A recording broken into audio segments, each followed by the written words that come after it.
Malapit nang i-release ang solo single ni SB19 member Stel. Bukod dyan, may pinaghahandaan din siya kasama si Julian San Jose. May chika si Aubrey Carampel. 18, the long wait is almost over. Magre-release na si SB19 member Stel ng kanyang sariling single.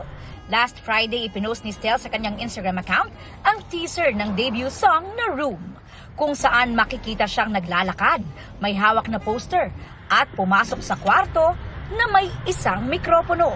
Deep inside me, there's a special room na pagka nandun ako sa room na yon, I feel empowered, I feel confident. Pag-amin ni Stel, ang debut single is like coming out of his shell, na may kinalaman din sa kanyang personality as a performer. Dapat tanggalin ko yung hiya, tanggalin ko yung takot para magawa ko and ma-showcase ko yung talent ko and kung sino talaga ako. Sa comments, dama ang excitement ng 18 dahil si Stel ang huling SB19 member to go solo.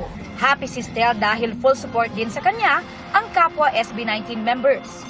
Excited din ang fans sa naging pagbisita ni Asia's Limitless star Julian San Jose sa 1Z Entertainment at nagpost pa ng photo with Stel with hashtag bonding for something.